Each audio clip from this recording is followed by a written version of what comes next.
नमस्कार, मैं हूं मोहम्मद आसिफ और आप देख रहे हैं SPN 9 न्यूज़।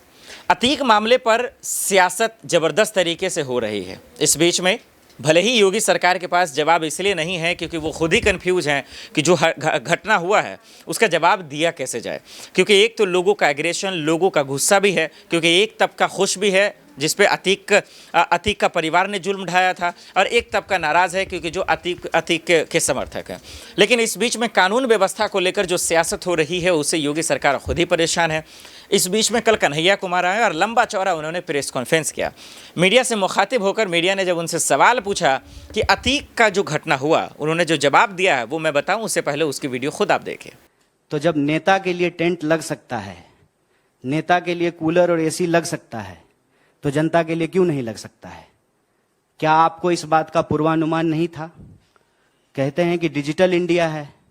डिजिटल इंडिया में हर कोई अपने मोबाइल पे वेदर चेक कर लेता है। क्या मंत्री जी का मोबाइल काम नहीं कर रहा था? उनको आइडिया नहीं था कि देश में गर्मी पड़ती है अप्रैल में, मई में, जून में, और जब गर्मी पड़ती है तो लू चलती है। गर्म हवा चलने से जो है लोगों की तबीयत खराब होती है। जितना क्षमता है उससे ज़्यादा लोग अगर एक जगह इकट्ठा होंगे तो स्वाभाविक रूप से परेशानी आएगी।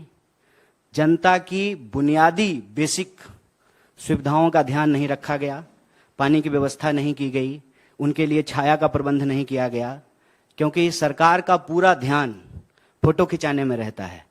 फोटो फ्रेम बढ़िया बनना चाहिए। आप लोग देखे हैं ना, माननीय प्रधानमंत्री जी एक बड़ा सा कैमरा लेते हैं अपने हाथ में और 5 बड़ा सा कैमरा रहता है उनके पीछे, जो उनका और उनके कैमरे का फोटो खींचता है। देश में लोकतंत्र है कि नहीं है? अगर देश में लोकतंत्र है तो एक चुनी हुई सरकार अगर एक सरकारी कार्यक्रम कर रही है और वहां लोगों को यदि बुलाया गया है, उनके साथ अगर कोई हादसा होता है तो इसकी जिम्मेवारी सरकार को लेना पड़ेगा। भारतीय राष्ट्रीय कांग्रेस ने, महाराष्ट्र की यूनिट ने यह सवाल उठाया है कि यह गैर इरादतन हत्या का मामला है।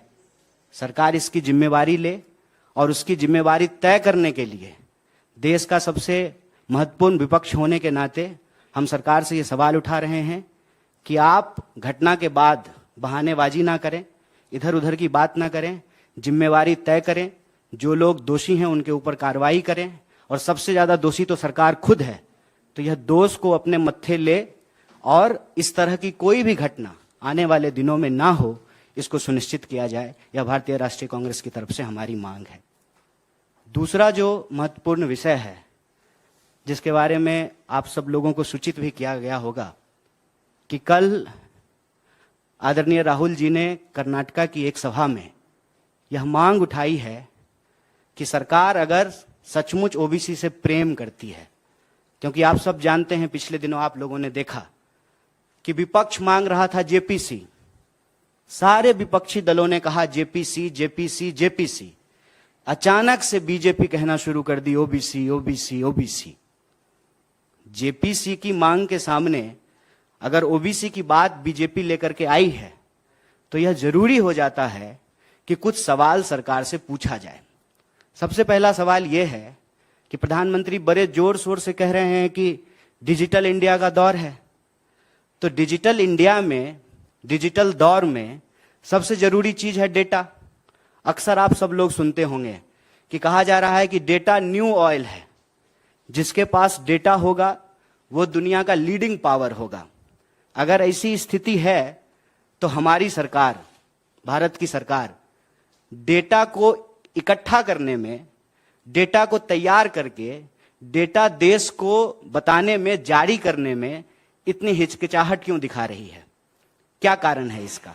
आप सब जानते हैं कि जब भारतीय राष्ट्रीय कांग्रेस की सरकार थी, यूपीए 2 के दौर में 2011 में जनगणना हुआ और उस जनगणना की जो रिपोर्ट थी उसको तैयार किया गया। वह रिपोर्ट प्रकाशित होती, उसके बाद सरकार चली गई। 2014 में नई सरकार बन करके आई, तब से लेकर के हम लोग 2023 में हैं, अभी तक कोई डेटा जो है वो जारी नहीं किया गया है। आप सब लोगों को पता है कि 2021 में जनगणना होना था, 2021 में जनगणना नहीं हुआ है। दुष्यंत कुमार कहते हैं कि कहाँ तो तय था चिरागा हरेक घर के लिए, कहाँ चिराग मयस्सर नहीं शहर के लिए। डेटा जब इतना इंपॉर्टेंट है, जब हर चीज को गिना जाना जरूरी है, आप स्त्री गिनते हैं, पुरुष गिनते हैं, शिशु गिनते हैं, पशु गिनते हैं, तो फिर जाति गिनने में क्या दिक्कत है? और हम इसमें कुछ और तो नहीं कह रहे हैं, हम ये कह रहे हैं कि देश में हर 10 साल में जो सामाजिक, आर्थिक और जातीय आधार पर जो जनगणना होता है उसका रिपोर्ट जो है आप जारी कीजिए। जो जनगणना 2021 में होना था 2023 हो रहा है, तो आप उस जनगणना की कार्रवाई को शुरू कीजिए, क्योंकि हर 10 साल में जनगणना होना है। और ऐसा तो है नहीं कि आज जनगणना शुरू हुआ है। आप सब जानते हैं कि इस देश में लगभग 150 साल से जनगणना हो रहा है, 150 साल से। और हम गिनते क्यों हैं? हमको संख्या को गिनने की जरूरत क्यों पड़ती है? इसका सीधा सा जवाब है, आपके घर में जितने सदस्य होते हैं उतना ही खाना बनाते हैं ना। घर में अगर आप कोई दावत देते हैं तो जितना गेस्ट आपको एक्सपेक्टेड होता है उतना ही जो है आप भोज में खाना बनवाते हैं। जब आपके पास संख्या ही नहीं होगी तो किस आधार पे आप नीति का निर्माण करेंगे? कैसे जो है आप नीति का निर्धारण करेंगे? संख्या होना जरूरी है। और संख्या के मामले में आप सब लोगों को पता है, ना सरकार इस बात को बताने में इंटरेस्टेड है कि अदानी जी की सेल कंपनी में 20,000 करोड़ रुपया कहां से आया, ना सरकार इस बात को बताने में इंटरेस्टेड है कि इस देश की वास्तविक संख्या क्या है। आप अगर प्रधानमंत्री जी की रैली को भी ध्यान से सुनेंगे तो कुछ दिन पहले कह रहे थे 135 करोड़ 135 करोड़, आजकल कहते हैं 140 करोड़। तो 135 करोड़ से 140 करोड़ हम कैसे हो गए हैं? क्या सचमुच 140 करोड़ हुए हैं कि 139 करोड़ ही हो रहे हैं? ये आंकड़ा तो सरकार को इकट्ठा करना चाहिए, सरकार को ये आंकड़ा जारी करना चाहिए। और जब गिन ही रहे हैं, पेड़ गिन लेते हैं, पशु गिन लेते हैं, शिशु गिन लेते हैं, तो जाति भी गिन लीजिए। आज देश को आखिर पता तो चले कि किस वर्ग के लोगों की वास्तविक हालत क्या है। यह भी तो हो सकता है ना। सरकार ने ही किया है कि इस देश में 10% EWS के आधार पर रिजर्वेशन दिया है, और कांग्रेस पार्टी ने, भारतीय राष्ट्रीय कांग्रेस ने उसका समर्थन किया कि अगर आपके पास ये आंकड़ा है कि जनरल कैटेगरी के लोग भी गरीब हैं, अगर आप उनको मदद देना चाहते हैं तो मदद दीजिए। सरकार यह भी डेटा इकट्ठा करती है कि गरीबी रेखा से नीचे कितने लोग रह रहे हैं, इसके आधार पे आप BPL कार्ड जारी करते हैं, इसके आधार पे आप उनको खाद्यान्न सुरक्षा देते हैं, इसके आधार पे आप प्रधानमंत्री आवास योजना के तहत उनको घर बना करके देते हैं। तो किसी भी सरकार के लिए आंकड़ा का होना जरूरी है। आपने देखा, कन्हैया कुमार साफ शब्दों में कह रहे हैं कि आप खुद सोचिए कि इस मसले पे मैं क्या बोलूं।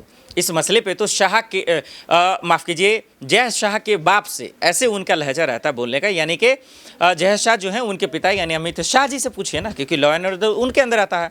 क्योंकि वही कहते हैं कि यूपी में तो सब कुछ ठीक है, जंगल राज खत्म हो गया, तो फिर ये 3 लोग हमलावर कहाँ से आ गए? एक से बढ़कर एक माफिया कैसे अभी भी जिंदा है? ये सवाल कन्हैया कुमार पूछ रहे हैं, जो लाजमी भी है कि भाई आप एक तरफ कहते हैं कि अब जो है जंगल राज खत्म हो गया, तो फिर इतनी कड़ी सुरक्षा के बीच में 3 हमलावर आ कैसे गए? ये सवाल तो पूछे जाने चाहिए। अब ना तो योगी जी जवाब दे पा रहे हैं, ना अमित शाह जी जवाब दे पा रहे हैं। अब कैसे जवाब देंगे, ये एक अलग सवाल है। तो कन्हैया कुमार जो कह रहे हैं दर्शकों, उस पर आपकी क्या राय, हमें कमेंट कर जरूर बताइएगा। देश दुनिया की बड़ी खबरों के लिए देखते रहे SPN न्यूज़। नमस्कार।